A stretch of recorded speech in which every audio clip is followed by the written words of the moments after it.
A man gives a blanket to a native girl on a cold night. The next day he finds gold on his land.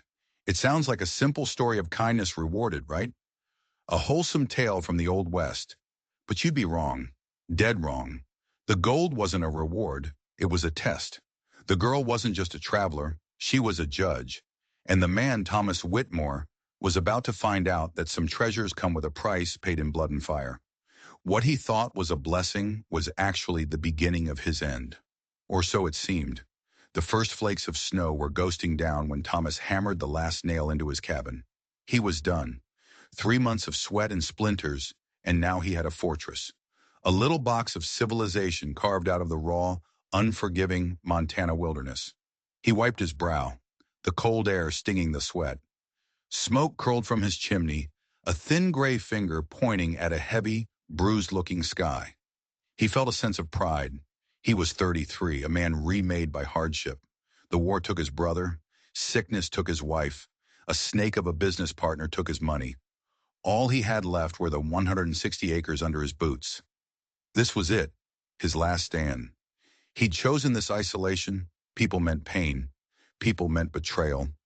His nearest neighbor was a 15-mile ride away, a bitter old trapper named Jedediah. The nearest town was a full day's journey. He liked it that way. The silence was a balm on his scarred soul. As the wind began to howl, picking up the fresh snow and throwing it against his new home, he went inside. The fire in the stone hearth was the cabin's warm, beating heart. He'd built it all.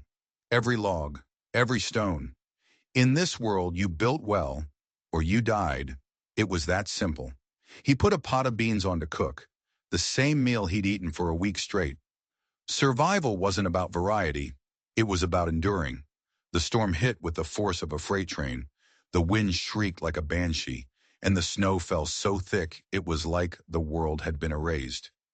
Thomas sat in his handmade chair, sipping coffee, the Winchester rifle he called Peacemaker resting above the fireplace. He was safe. He was warm. He was alone, just how he wanted it. But then he heard it, a sound that didn't belong. Not the howl of the wind, not the groan of the trees, not the cry of a distant wolf. It was the sound of footsteps, soft, rhythmic, and getting closer. Someone was out there. In this. Thomas's blood went cold. No sane person would be traveling in a blizzard like this. Visitors in this part of the country didn't bring good news. They brought trouble.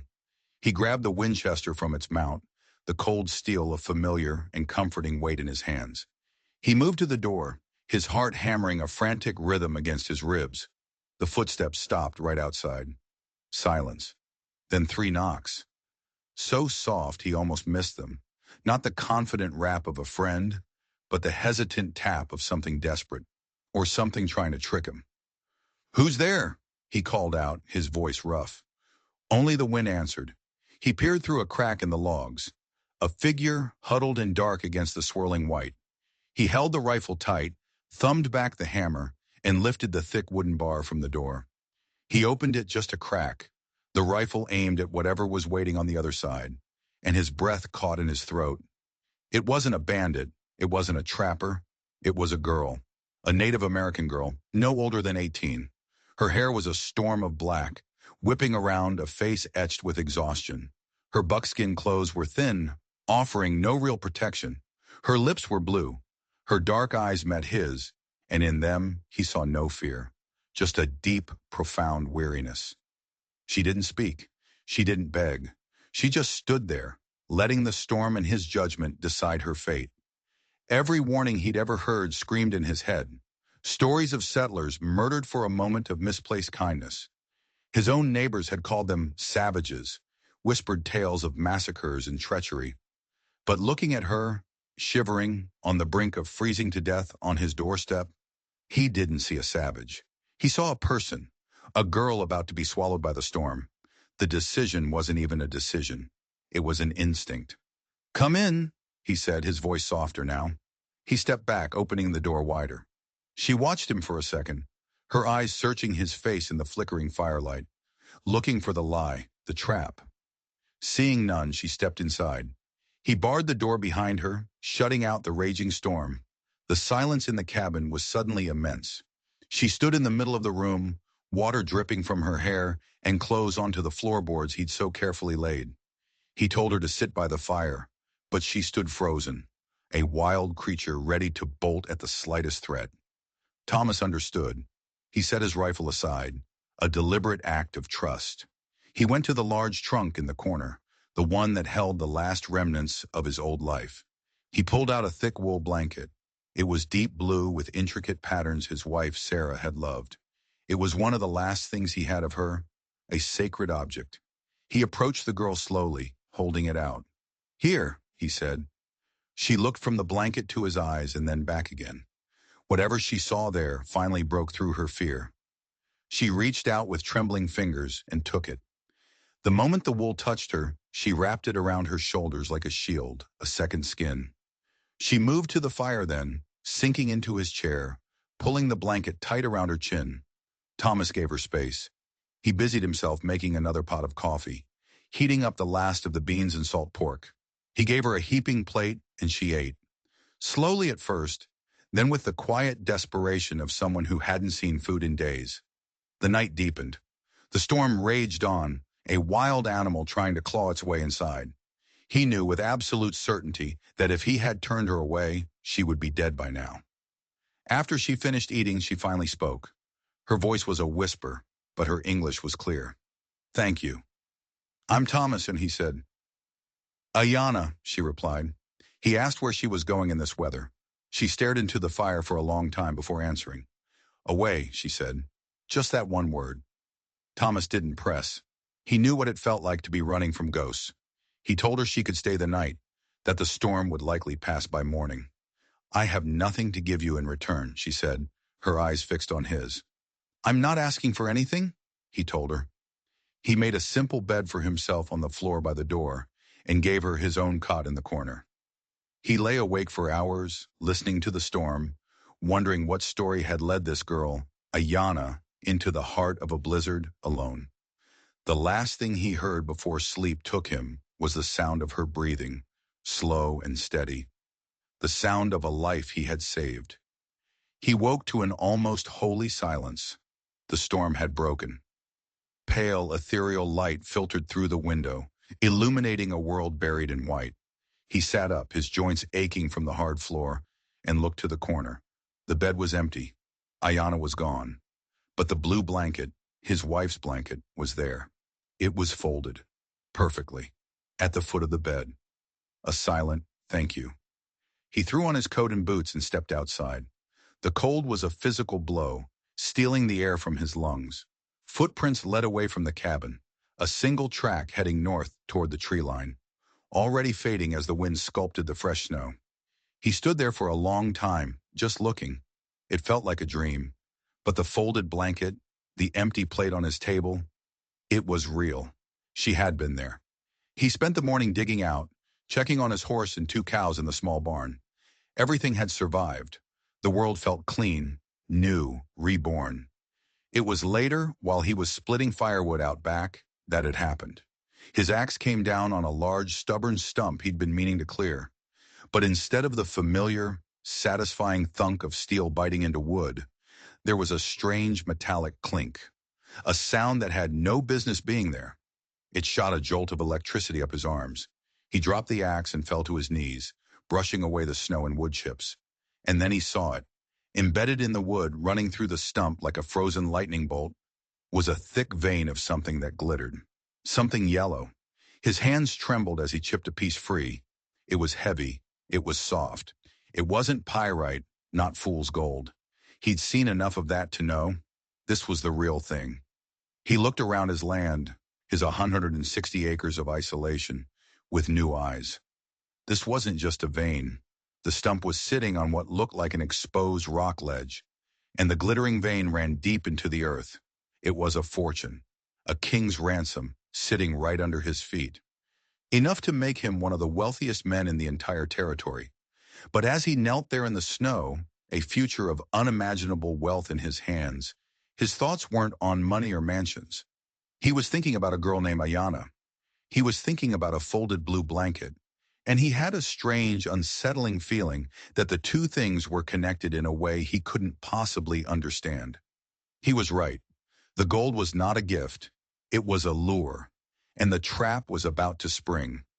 The next few days were a blur of frantic, secret work. By day he maintained his routine, chopping wood, tending to his animals, acting like the same broke homesteader he'd been a week ago. But by night, under the cold Montana moon, he dug. He followed the vein, his heart pounding with a mixture of exhilaration and a strange, creeping dread. The vein was thicker, richer than he could have ever imagined. This wasn't just a strike, it was a mother lode, a river of frozen gold running straight through his property. He felt like he was living in a dream, but a dark thread of unease ran through it. It was too easy, too perfect. A lonely man shows a moment of kindness, and the universe rewards him with a mountain of gold. It was the stuff of fairy tales. And Thomas knew better than anyone that life was no fairy tale. His unease sharpened into real fear a few days later. He was returning from a walk of his property line when he saw tracks in the snow near the southern edge of his land. Not his tracks, and not animal tracks. These were boot prints. A man. Someone had been watching his cabin from the cover of the dense pine forest. He followed them back for 100 yards to a small clearing where the man had clearly stood for some time. The snow packed down. From this vantage point, you could see his cabin perfectly. You could see the woodshed. You could see the stump where he'd made his discovery. Thomas felt a cold knot tighten in his stomach. Who was it? How long had they been watching?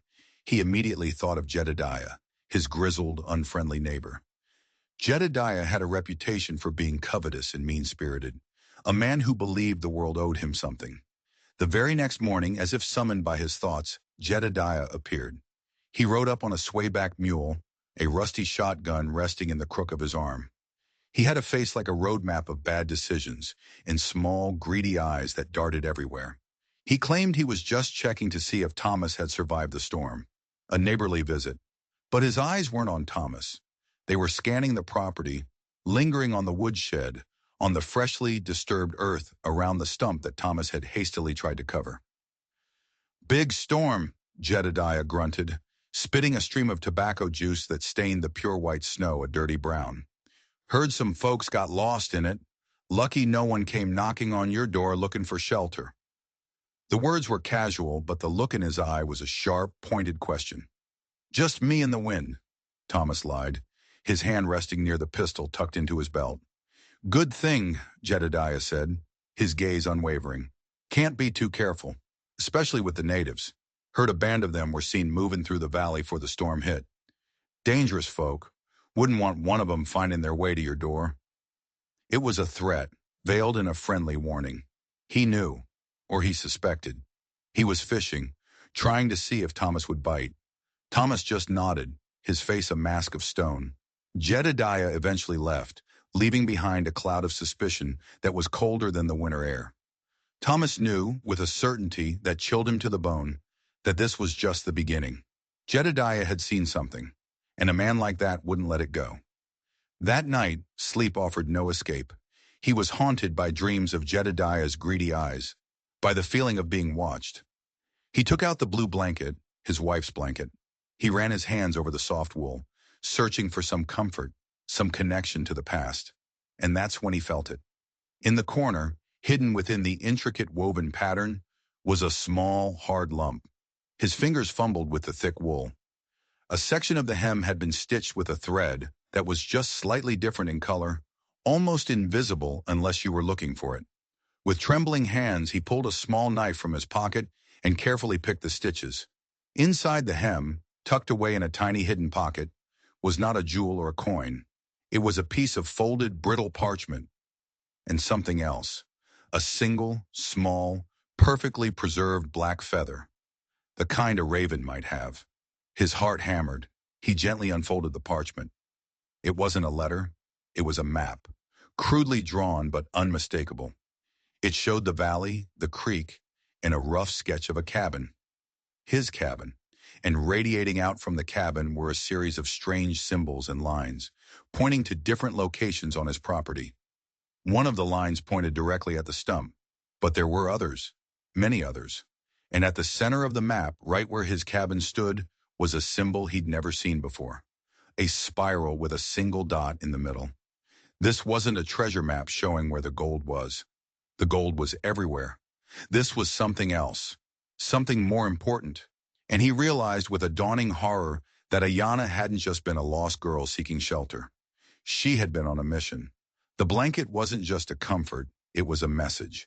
And he had a terrible feeling he had just stumbled into a story that had started long before he ever set foot in Montana. A story that was about to get very, very dangerous. The map changed everything. It transformed his land from a simple homestead into a puzzle box of secrets. The gold was no longer a simple discovery. It felt like the first clue in a mystery he was at the center of. Who was Ayana? What did these symbols mean? He spent the next few days in a state of high alert, his rifle never far from his side. He tried to decipher the map, comparing the drawings to the landscape of his property. The line pointing to the stump was clear enough, but the others led to seemingly random places. A cluster of ancient aspen trees, a flat, moss-covered boulder by the creek, the entrance to a small, shallow cave he'd once explored. There was nothing remarkable about any of these spots. No more gold, no markers, nothing. It made no sense. Meanwhile, the outside world was beginning to intrude. News of a gold strike, even a rumored one, travels faster than a prairie fire. A lone prospector following the creek up from the south was the first to arrive. Then two more. Within a week, a small, ragged tent city had sprung up a mile downriver from his property. The smoke from their campfires was a constant reminder that his isolation was over. His peace was shattered, and with the prospectors came the vultures. One day, a man in a fancy suit from St. Louis rode up to his cabin, flanked by two armed guards. His name was Silas Croft, and Thomas felt the world tilt on its axis. It was his old business partner, the man who had ruined him, the snake who had stolen his life savings and disappeared without a trace. Silas smiled, a slick, predatory smile that hadn't changed a bit. Thomas Whitmore, as I live and breathe, I heard rumors of a man striking it rich out here in the middle of nowhere. I had to see for myself if it was the same sad sack I left behind in Missouri. The venom in his voice was thick. This wasn't a social call. "What do you want, Silas?" Thomas asked, his hand instinctively going to his pistol. "What do I want?" Silas laughed, a harsh, ugly sound. "I want what's mine, Thomas. You see that little plot of land you're standing on? I have a competing claim filed with the territorial office. A prior claim, you might say. Seems your paperwork wasn't as solid as you thought." It was a lie. A blatant, transparent lie. Silas was here to steal his land, to finish the job he started in St. Louis. The confrontation was tense.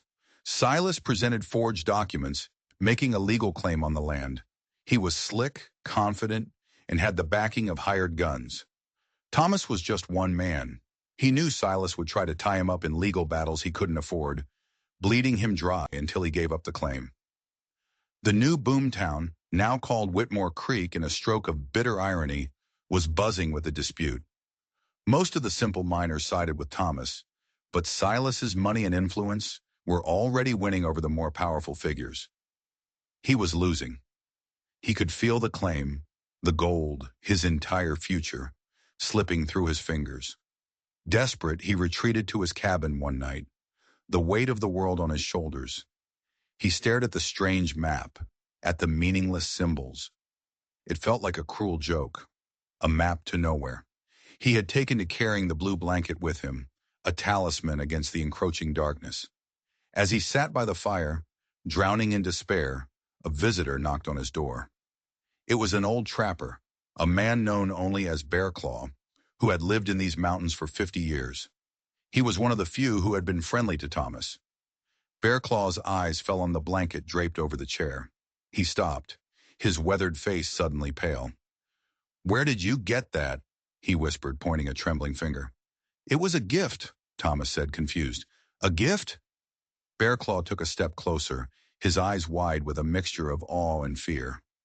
He traced one of the woven patterns with his finger. "This is not just a pattern, son. This is the mark of the Sky Watchers. Thomas had never heard of them. Bearclaw explained they were a forgotten clan, a small, secretive tribe that was said to be the spiritual guardians of this valley for centuries. They weren't warriors. They were seers, medicine folk. Legend said they could read the secrets of the earth, that they protected a power hidden deep within the mountains, a power they called the heart of the mountain. And the symbol woven into the blanket, the spiral with the dot in the middle that was also on the map, that is their mark for the heart, Bearclaw said, his voice barely a whisper. And they believed it was not a thing of wealth, but of life. To disturb it, to take from it, the legends say it would poison the land. It would bring ruin to any who tried. A sudden, terrifying thought clicked into place in Thomas's mind. Silas. He hadn't just come for generic gold. His interest seemed too specific, too intense. Could he have known about this legend? As if on cue, Bearclaw added one more chilling detail. The Sky Watchers were said to have been wiped out decades ago. All but one family line, which was rumored to have fled east, to the cities to hide in plain sight. Thomas thought of his wife, Sarah, an orphan raised in St. Louis, who knew nothing of her family, who had loved this blanket more than anything, who had died so young. No, it couldn't be. It was impossible. But the thought took root in his mind, a seed of horrifying suspicion. His wife, the blanket, the legend, the gold, Ayanna, Silas. They were all connected. He wasn't the center of this story. He was just a pawn in a game that had been playing out for generations. And Silas wasn't just here for revenge. He was here to claim a prize he had been hunting for years. The revelation that his wife might have been connected to this land, to this legend, sent Thomas into a spiral. He looked at the map with new eyes. The symbols weren't locations of gold. They were something else. Warnings? Markers for sacred sites? He felt like a man reading a language he didn't understand. His fight with Silas was no longer about a mining claim. It was personal, a battle for the soul of his past. And he was losing badly. Silas had the law, the money, and the muscle on his side. Jedediah, seeing a chance to get a piece of the pie, had eagerly thrown in with Silas, spreading lies around the mining camp about Thomas being a cheat and a friend to the savages. Thomas was isolated, branded an outcast on his own land. He was ready to give up, to sell the claim for pennies on the dollar and just disappear again. What was the point? Everything he touched seemed to turn to ash. He was sitting on the steps of his cabin one evening, watching the sunset paint the mountains in hues of orange and purple, when a shadow detached itself from the trees. It was Ayanna. She moved with a silence that was startling, appearing as if from the earth itself. She looked different now. The exhausted, frightened girl was gone. In her place was a woman of calm, quiet power. She was not a victim. She was a warrior. "They are coming for you tonight," she said, her voice clear and steady. "Silas and Jedediah, they are tired of waiting for the law. They plan to take the land by force, to kill you and claim you died in an accident." Thomas stared at her, speechless. "How do you know?" "I have been watching," she said simply. "I never left." She then confirmed his deepest, most unbelievable suspicion. "The woman you married," Ayanna said, her dark eyes searching his. "Sarah. She was my cousin. She was the last of the Sky Watchers born in the East. The blanket was her birthright, a map to the sacred places of our ancestors." Thomas felt the ground drop out from under him. His marriage, his love, his grief. It was all interwoven with this ancient secret. "The heart of the mountain is real," Ayanna continued, her voice low and urgent. "But it is not gold. The gold is a shell, a crust that surrounds it. The heart itself is a spring, a source of pure life that waters this entire valley. It is what makes the forest grow, the animals thrive. The legends are true.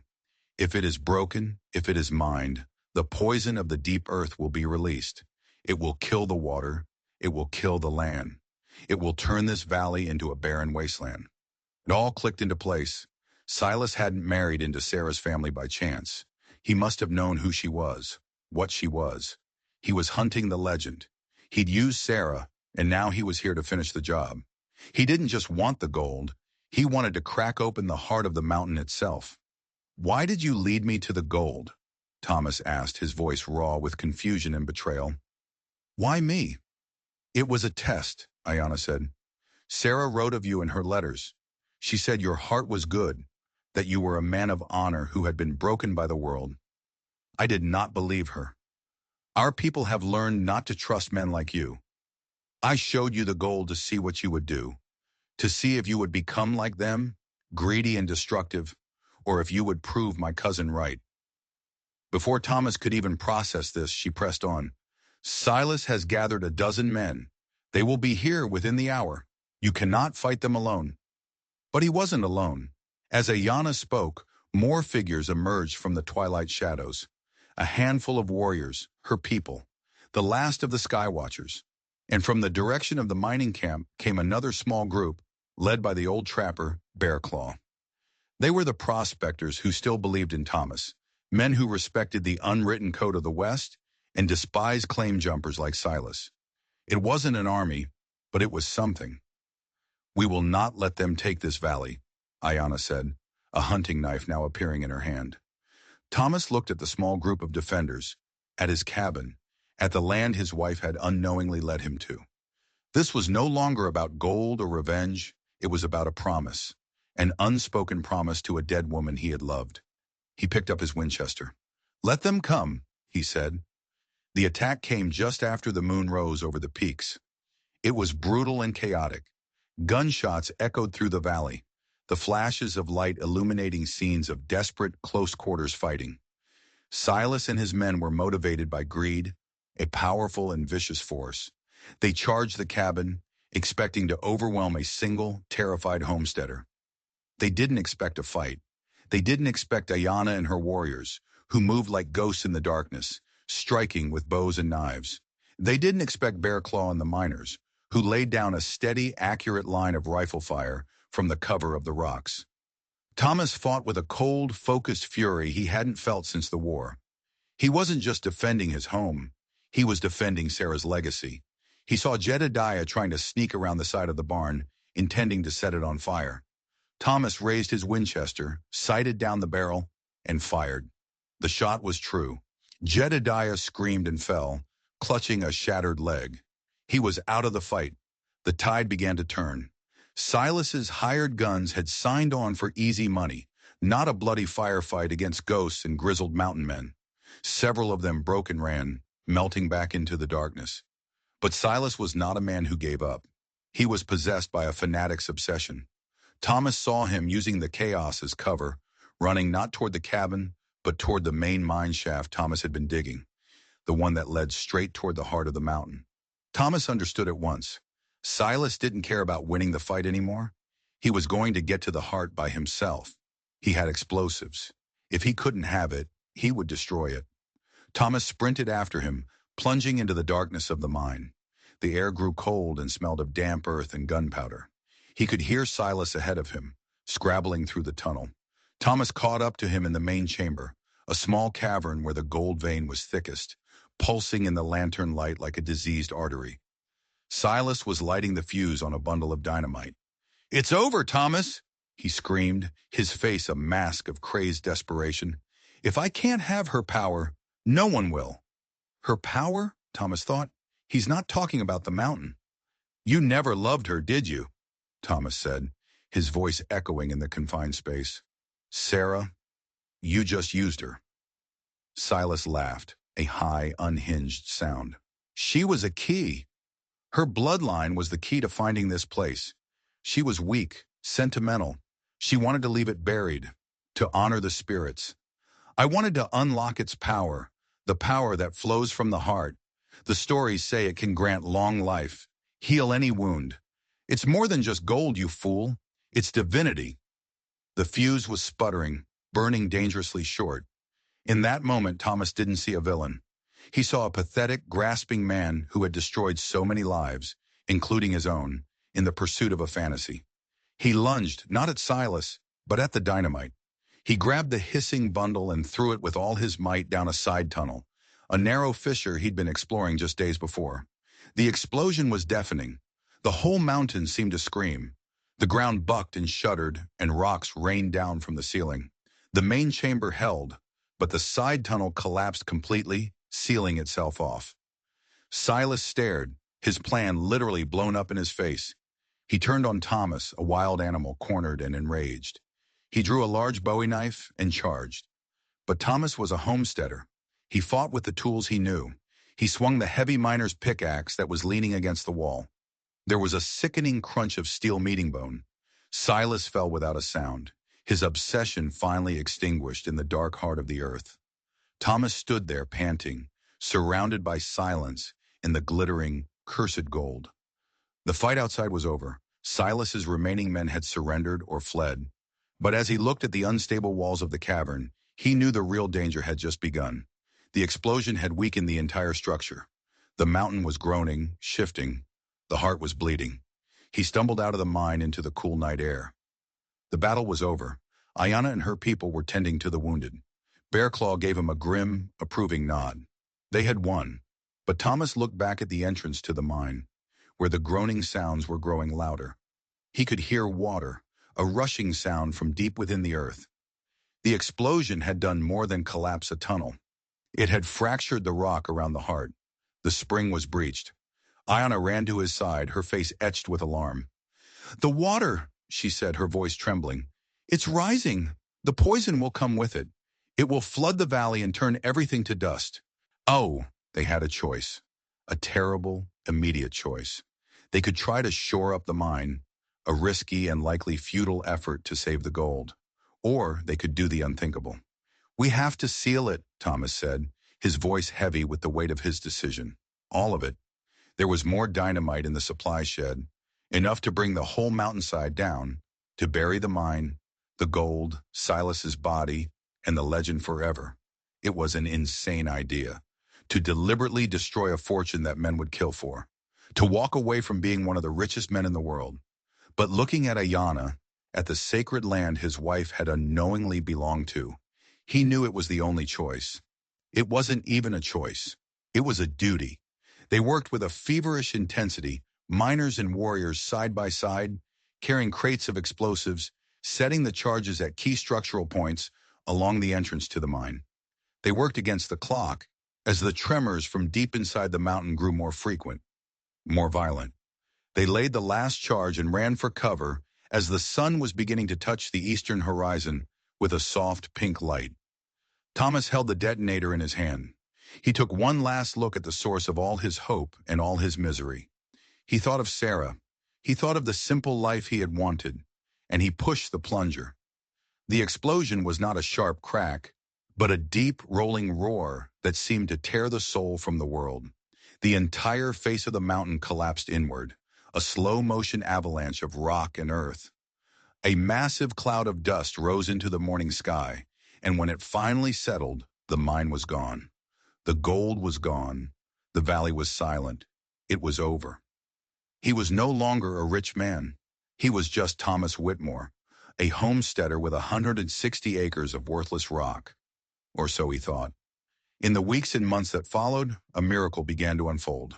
The valley, which should have been scarred and traumatized by the mining and the explosion, began to heal at an impossible rate. The creek, which had been running murky with silt, cleared until it was as pure and clean as glass. The grass on the hillsides grew with a lush, vibrant green he had never seen before. The animals returned, more numerous and healthier than ever. It was as if by sealing the heart, by protecting it from greed, they had released its true power. The life force Ayanna had spoken of was flowing out, not as a poison, but as a blessing, enriching the soil, purifying the water, and bringing a supernatural vitality to the entire valley. The boomtown of Whitmore Creek withered and died. With the gold gone, the prospectors and parasites moved on, seeking easier fortunes elsewhere. Only a few remained. Bearclaw, the handful of loyal miners, Thomas and Ayanna and her people, who emerged from the shadows and made the valley their home once more. They didn't find wealth under the ground. They found it on top of it. The land was so fertile they could grow anything. They built a new community, a true community, founded not on the frantic scramble for gold, but on the quiet, steady work of stewardship. Thomas, with Ayanna at his side, taught her people the farming techniques he knew, and they, in turn, taught him the ancient wisdom of the valley, the rhythms of the seasons, the secrets of the land. One evening, a year after the battle, Thomas and Ayanna stood on the hill overlooking the thriving new settlement. A real town was taking shape, built of sturdy timber, with a school, a meeting hall, and homes filled with families. They had created something far more valuable than gold. "My cousin was right about you," Ayanna said softly. "Your heart is good, Thomas Whitmore. You passed the test." Thomas looked at the blue blanket, which was now draped over the main table in the town hall, a symbol of their beginning. He had lost a fortune, but he had found a home. He had lost a past built on lies, but he had found a future built on truth and honor. He had come to the wilderness seeking solitude to heal his broken soul, and instead he had found a family, a purpose, and a love he never thought he would feel again. The gold had been a lure, a trap set to test the nature of his spirit. By choosing to destroy it, he had discovered the only treasure that truly mattered. The story of Whitmore Creek became a quiet legend in the territory, a strange tale about a massive gold strike that vanished overnight. Most people assumed it was a hoax, a tall tale told by failed prospectors. They never knew the truth. They never knew that the real treasure wasn't buried, but was growing all around them, in the tall trees, the clean water, and the hearts of the people who called the valley home. What do you think? Was Thomas a fool for destroying his fortune? Or did he make the only choice a truly rich man could make? Let me know your thoughts in the comments below. And if you enjoyed this story and believe that sometimes the greatest treasures aren't the ones that glitter, do me a favor and hit that subscribe button. Thanks for listening.